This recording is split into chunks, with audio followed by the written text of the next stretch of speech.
नमस्कार मित्रांनो, मी आपला सरपंच मंगेश साबळे बोलतोय।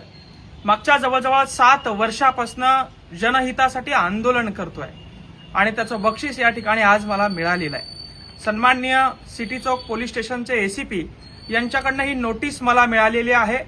मी नोटीसचा मायना या ठिकाणी आपल्याला वाचून दाखवतो। प्रति मंगेश संजय साबळे, वय 27 वर्ष, राहणार गेवराई, पायगा, तालुका फुलंब्री, जिल्हा छत्रपती संभाजीनगर। आपणास या नोटिसीद्वारे कळवण्यात येते की तुमच्या विरुद्ध पोलीस ठाणे सिटी चौकच्या वतीने कलम 56(1) व महाराष्ट्र पोलीस कायद्याप्रमाणे पुढील अभिकथने करण्यात आली असून तुम्हास छत्रपती संभाजीनगर जिल्हा व जालना जिल्ह्यातून 2 वर्षाकरता हद्दपार करण्यात यावे असे या कारवाईत सुचवले आहे। मला छत्रपती संभाजीनगर व जालना जिल्ह्यातून 2 वर्षासाठी तडीपार करण्यासाठीची ही नोटीस आहे। त्याचं कारण काय? मी कलेक्टरला बोललो म्हणून नाही, मी सीओला बोललो म्हणून नाही, मी संविधानिक पद्धतीने किंवा असंविधानिक पद्धतीने काही वेळा आंदोलन केले म्हणून नाही, तर याच्यामध्ये 2 साक्षीदार पकडून आणण्यात आले आहेत आणि त्यांची साक्ष घेण्यात आलेली आहे। मी आंदोलन करतो, मी समाजासाठी भांडतो म्हणून तडीपार करत नाहीये, तर या छत्रपती संभाजीनगरचे सीपी सन्माननीय पवार व डीसीपी अतुलकर या दोघांनी IAS पदावर असताना संविधानाचा गैरवापर करून मी आंदोलन करतो म्हणून नाही, तर माझ्या विरोधात 2 साक्षीदार उभे केले, त्यांना खोटी साक्ष द्यायला लावली आणि त्यासाठी ते गुंडगिरीचे, व्यसनाचे आणि खंडणीचे गुन्हे या पद्धतीचे त्यांच्याकडनं दाखल करून घेतले आणि ते या 5 पानाच्या नोटिसीमध्ये त्यांचे जाब घेतले आणि मला तडीपारीसाठी त्यांनी पात्र ठरवलं। खरं तर या जिल्ह्याचे सीपी सन्माननीय पवार सर व या जिल्ह्याचे डीसीपी सन्माननीय अतुलकर दोघांचे मी आभार मानतो। आपण दोघंही IAS अधिकारी आहात आणि संविधानाचा योग्य पद्धतीने आपण वापर करता आहात। आपल्याला एखादा मुलगा आवाज उचलतोय तर त्या पाठीमागचं कारण शोधण्याऐवजी त्या मुलाचा आवाज कसा दाबायचा, सामान्यासाठी लढणाऱ्याचा आवाज जर का तुम्ही दाबणार असाल तर उद्या सामान्यावरही अशी कारवाई तुम्ही करणार नाही याची काय गॅरंटी आहे? खऱ्या अर्थानं शहरामध्ये मर्डर होत असताना, अवैध धंदे सुरू असताना, शहरामध्ये अन्यायाविरुद्ध आवाज उचलणाऱ्या लेकरांवर, अन्यायाविरुद्ध आवाज उचलणाऱ्या तरुणावर अशा पद्धतीने तडीपारीची कारवाई करण्यात येते आणि याला राजकीय वास देखील मला येतोय। छत्रपती संभाजीनगर मधून तडीपार केलं किंवा जालन्यामधून तडीपार केलं, 2 वर्षाकरिता केलं, तर मला कुठलीही निवडणूक लढता येणार नाही याचा राजकीय वास, सुगंध कुठतरी येतोय आणि गृहमंत्र्याचा कुठला माणूस सीपी आणि डीसीपी यांना पाठबळ देतोय याची देखील मला कल्पना आहे। हे शासन तुमचं आज आहे, उद्या तुमचं राहणार नाही। आज तुम्ही संविधानाचा वाटेल तसा उपयोग करतात, उद्या तुम्हाला तो करता येणार नाही। आमच्यासारखे जेनजी जर का पेटून उठले तर तुम्हाला खुर्च्या सोडून पळावं लागेल, एवढंच या ठिकाणी सांगतो। खऱ्या अर्थानं तुम्ही मी करत असलेल्या कामावर तडीपारवाची कारवाई केली तर मला कुठलीही अडचण नाही।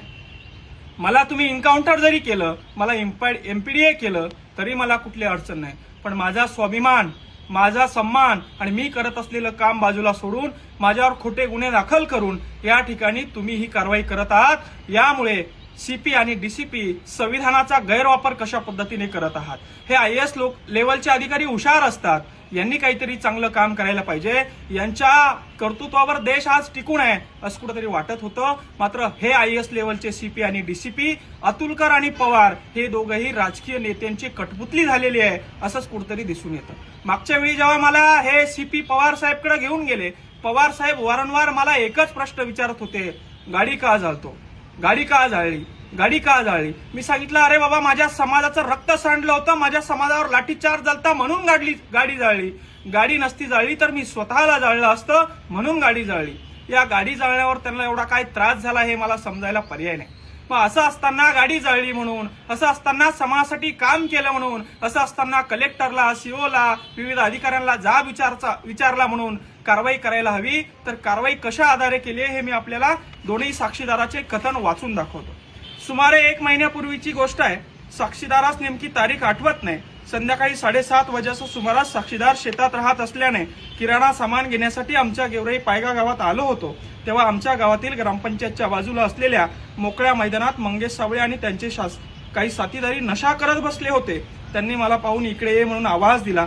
मी त्यांच्याकडे गेलो असता त्यांनी मला कॉलर पकडून त्यांच्यात बसवले आणि पैसे मागायला सुरुवात केली। पैसे दिले नाही तेव्हा माझ्या कानाखाली मारली आणि माझ्या खिशातून 3,500 रुपये काढून घेतले। चल तुझ्याकडचे सर्व पैसे काढ, आम्हाला पिक्चरला जायचंय म्हणून माझ्याकडचे पैसे नाहीत असं जेव्हा मी सांगितलं तेव्हा माझ्या कानाखाली मारली।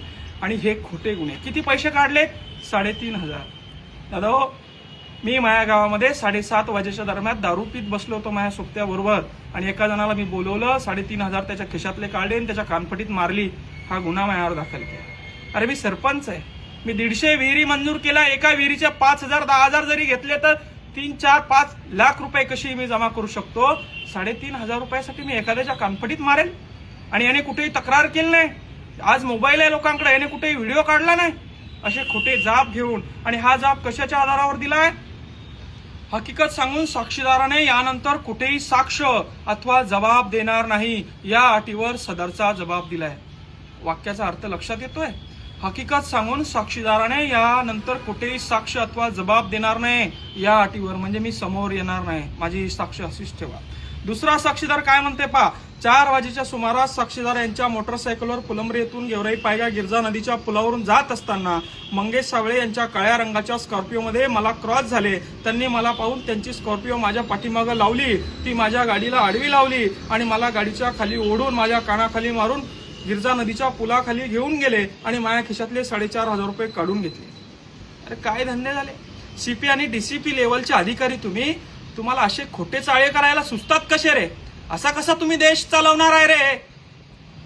असं जर खोटे बयान घेऊन तुम्ही देश चालवणार असाल तर धिक्कार आहे की मी या ठिकाणी जन्माला आलो. छत्रपती शिवाजी महाराजांचा, डॉक्टर बाबासाहेब आंबेडकरांचं संविधान असलेला हा महाराष्ट्र, आणि या महाराष्ट्रामध्ये पवार सीपी सारखे, अतुलकर डीसीपी सारखे अधिकारी जर राजकीय नेत्यांचं ऐकून माझ्यासारख्यावर तडीपाराची कारवाई करत असेल, 2-2 वर्ष मला या जिल्ह्यातून लोकांपासून तोडण्याचं काम करत असेल, तर याला महाराष्ट्राचे मुख्यमंत्री आणि गृहमंत्री आणि यांच्या कुठला एक संभाजीनगर मधला व्यक्ती आहे जो यांना सपोर्ट करतोय आणि मला त्याला आमदार व्हायचंय म्हणून मला या जिल्ह्यातून पळवून लावण्याचं काम करतोय, मी त्यांना एकच सांगू इच्छितो, बाबा हो, असं केलं ना तुम्ही आमदार होणार नाही. मंगेश सावळीची नाळ ही जनतेशी जोडलेली आहे. जमिनीतून, शेतीच्या मातीतून उगलेला मी नेतृत्व आहे. मला 2 वर्ष काय 10 वर्ष जरी तडीपार केलं, तुम्ही मला आवाज उचलू देणार नसाल, शिक्षणावर बोलू देणार नसाल, गोरगरीब कष्टकऱ्यांसोबत बोलू देणार नसाल, त्यांचे कामं करू देणार नसाल, तर या जेनजीनं करायचं काय? या तरुण पिढीनं करायचं काय?